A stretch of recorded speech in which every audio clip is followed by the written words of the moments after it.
두 가지 길, 두 가지 집. 산 위에서의 마지막 가르침이었습니다. 예수님은 관계에 대해 말씀하기 시작하셨습니다. 우리가 다른 사람을 어떻게 대하는지, 비판을 받지 아니하려거든 비판하지 말라.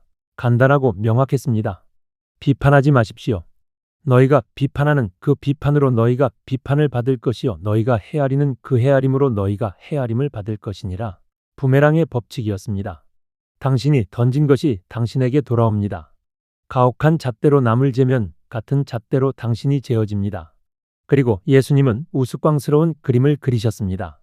어찌하여 형제의 눈 속에 있는 티는 보고 내 눈 속에 있는 들보는 깨닫지 못하느냐? 상상해 보십시오. 한 사람의 눈에 큰 나무 기둥이 박혀 있습니다. 들보가. 그런데 그 사람이 다른 사람에게 다가갑니다. 야, 내 눈에 티끌이 있네. 내가 빼줄게. 얼마나 우스운 장면입니까? 하지만 우리가 바로 그렇게 한다고 예수님은 말씀하셨습니다. 보라, 내 눈 속에 들보가 있는데 어찌하여 형제에게 말하기를 나로 내 눈 속에 있는 티를 빼게 하라 하겠느냐? 우리는 자신의 큰 죄는 보지 못하고 남의 작은 결점은 너무나 잘 봅니다. 자신의 교만은 모르면서 남의 무례함은 비난합니다. 자신의 탐욕은 정당화하면서 남의 욕심은 정죄합니다. 외식하는 자여 먼저 내 눈 속에서 들보를 빼어라. 그 후에야 밝히 보고 형제의 눈 속에서 티를 빼리라. 순서가 중요했습니다. 먼저 자신을 다루십시오. 먼저 자신의 죄를 회개하십시오. 그러면 맑은 눈으로 형제를 도울 수 있습니다. 그런데 예수님은 균형을 잡으셨습니다. 거룩한 것을 개에게 주지 말며 너희 진주를 돼지 앞에 던지지 말라. 비판하지 말라고 했지만 분별력은 필요했습니다. 모든 사람이 복음을 받을 준비가 된 것은 아니었습니다. 어떤 사람들은 거룩한 것을 짓밟고 진주를 더럽힐 것입니다. 그들이 그것을 발로 밟고 돌이켜 너희를 찢어 상하게 할까 염려하라. 지혜가 필요했습니다. 언제 말하고 언제 침묵할지 아는 지혜.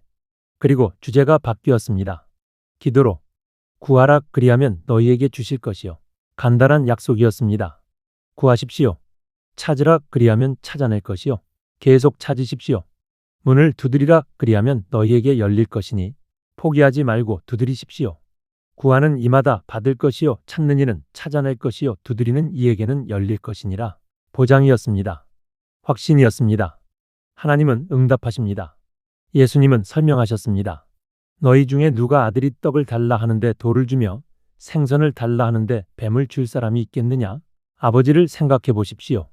아이가 아빠 빵 주세요 하는데 아버지가 돌을 던져줍니까? 물고기 주세요 하는데 뱀을 주겠습니까? 절대 아닙니다. 너희가 악한 자라도 좋은 것으로 자식에게 줄 줄 알거든 하물며 하늘에 계신 너희 아버지께서 구하는 자에게 좋은 것으로 주시지 않겠느냐? 논리였습니다. 불완전한 인간 아버지도 자녀에게 좋은 것을 주는데 완벽하신 하늘 아버지께서 얼마나 더 잘 주시겠습니까? 그리고 예수님은 황금률을 말씀하셨습니다. 그러므로 무엇이든지 남에게 대접을 받고자 하는 대로 너희도 남을 대접하라. 단순했습니다. 당신이 받고 싶은 대로 남에게 하십시오. 이것 하나면 충분했습니다. 이것이 율법이요 선지자니라. 모든 율법, 모든 선지자의 가르침이 이 한 문장에 요약되었습니다. 이제 예수님의 목소리가 더 진지해졌습니다. 경고의 시간이었습니다. 좁은 문으로 들어가라. 두 개의 문이 있었습니다. 두 개의 길이.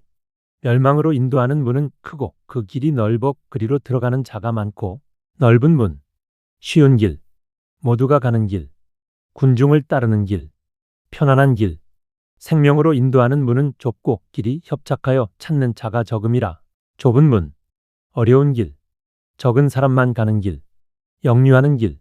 십자가의 길. 선택이었습니다. 쉬운 길 vs 옳은 길. 많은 사람의 길 vs 하나님의 길. 그리고 예수님은 거짓 선생들에 대해 경고하셨습니다. 거짓 선지자들을 삼가라. 양의 옷을 입고 너희에게 나아오나 속에는 노략질하는 일이라. 위험했습니다. 왜냐하면 그들이 선하게 보였기 때문입니다. 양의 옷을 입었습니다. 부드러운 말을 했습니다. 미소 지었습니다. 하지만 속은 늑대였습니다. 죽이고 훔치고 멸망시키는 자들. 어떻게 구별합니까? 그들의 열매로 그들을 알지니. 열매를 보십시오. 말이 아니라 삶을. 약속이 아니라 결과를. 가시나무에서 포도를 또는 엉겅퀴에서 무화과를 따겠느냐? 불가능했습니다. 가시나무는 가시만 냅니다. 엉겅퀴는 엉겅퀴만 냅니다. 이와 같이 좋은 나무마다 아름다운 열매를 맺고 못된 나무가 나쁜 열매를 맺나니 나무의 본질이 열매를 결정합니다. 좋은 나무가 나쁜 열매를 맺을 수 없고 못된 나무가 아름다운 열매를 맺을 수 없느니라. 위장할 수 없었습니다. 시간이 지나면 진실이 드러났습니다. 아름다운 열매를 맺지 아니하는 나무마다 찍혀 불에 던져지느니라. 심판의 날이 올 것입니다. 이러므로 그들의 열매로 그들을 알리라. 결론이었습니다. 열매를 보십시오. 삶을 보십시오. 그리고 예수님은 가장 충격적인 말씀을 하셨습니다. 나더러 주여 주여 하는 자마다 다 천국에 들어갈 것이 아니요 예수를 주님이라 부르는 것만으로는 충분하지 않았습니다. 종교적 언어만으로는 부족했습니다. 다만 하늘에 계신 내 아버지의 뜻대로 행하는 자라야 들어가리라. 순종이 필요했습니다. 행함이 필요했습니다. 그날에 많은 사람이 나더러 이르되 주여 주여 우리가 주의 이름으로 선지자 노릇하며 주의 이름으로 귀신을 쫓아내며 주의 이름으로 많은 권능을 행하지 아니하였나이까 하리니 놀라운 주장이었습니다. 예언도 했고 귀신도 쫓았고 기적도 행했습니다. 엄청난 사역을 했습니다. 하지만 예수님의 대답은 무서웠습니다. 그때 내가 그들에게 밝히 말하되 내가 너희를 도무지 알지 못하니 불법을 행하는 자들아 내게서 떠나가라 하리라. 내가 너희를 알지 못한다. 관계가 없었던 것입니다. 사역은 있었지만 친밀함은 없었습니다. 능력은 있었지만 순종은 없었습니다. 예수님은 설교를 마무리하셨습니다. 마지막 비유로 그러므로 누구든지 나의 이 말을 듣고 행하는 자는 그 집을 반석 위에 지은 지혜로운 사람 같으리니 듣는 것만이 아니라 행하는 것. 두 사람이 있었습니다. 둘 다 예수님의 말씀을 들었습니다. 산 위에 앉아서 모든 가르침을 들었습니다. 하지만 한 사람은 행했고 한 사람은 행하지 않았습니다. 첫 번째 사람, 지혜로운 사람. 그는 반석 위에 집을 지었습니다. 쉽지 않았을 것입니다. 반석을 파고 평평하게 하고 기초를 놓는 것. 시간이 걸렸을 것입니다. 힘들었을 것입니다. 비가 내리고 창수가 나고 바람이 불어 그 집에 부딪히되 무너지지 아니하나니 이는 주추를 반석 위에 놓은 까닭이요. 폭풍이 왔습니다. 비가 쏟아지고 홍수가 밀려오고 바람이 몰아쳤습니다. 무서운 시험이었습니다. 하지만 집은 흔들리지 않았습니다. 반석 위에 서 있었기 때문입니다. 두 번째 사람, 어리석은 사람. 나의 이 말을 듣고 행하지 아니하는 자는 그 집을 모래 위에 지은 어리석은 사람 같으리니 그도 집을 지었습니다. 아마 더 빨랐을 것입니다. 모래 위는 파기 쉬웠습니다. 기초 작업도 간단했습니다. 빨리 끝났을 것입니다. 집도 예뻤을 것입니다. 겉으로 보기에는 첫 번째 집과 다를 게 없었을 것입니다.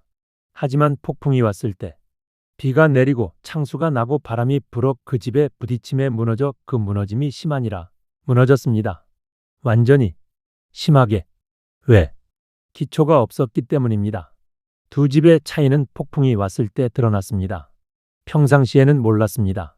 하지만 시험이 왔을 때, 고난이 왔을 때, 죽음이 왔을 때, 심판의 날이 왔을 때 차이가 드러났습니다. 예수님은 말씀을 마치셨습니다. 산 위에 앉았던 사람들은 조용했습니다. 그들의 마음은 뛰었습니다. 얼굴은 창백했습니다. 어떤 이는 눈물을 흘렸습니다. 무리들이 그의 가르치심에 놀라니 왜 놀랐습니까? 이는 그 가르치시는 것이 권위 있는 자와 같고 그들의 서기관들과 같지 아니함일러라. 서기관들은 다른 사람을 인용했습니다. 랍비 힐렐은 이렇게 말했고 랍비 샴마이는 저렇게 말했습니다. 그들은 전통을 전했습니다. 하지만 예수님은 달랐습니다. 내가 너희에게 이르노니 그분 자신의 권위로 말씀하셨습니다. 왜? 그분이 바로 말씀이셨기 때문입니다. 그분이 바로 율법을 주신 분이셨기 때문입니다. 사람들은 천천히 산을 내려갔습니다. 하지만 그들은 더 이상 같은 사람이 아니었습니다. 그들은 선택을 해야 했습니다. 좁은 문인가, 넓은 문인가, 반석 위의 집인가, 모래 위의 집인가, 듣기만 할 것인가, 행할 것인가. 산상수훈이 끝났습니다. 하지만 그 메시지는 영원히 울려 퍼질 것입니다. 2000년이 지난 지금도 그 말씀들은 여전히 우리에게 묻고 있습니다. 당신은 어떤 집을 짓고 있습니까? 어떤 문으로 들어가고 있습니까? 듣기만 합니까? 아니면 행합니까? 반석 위에 서십시오. 폭풍이 올 것입니다. 하지만 그 집은 무너지지 않을 것입니다.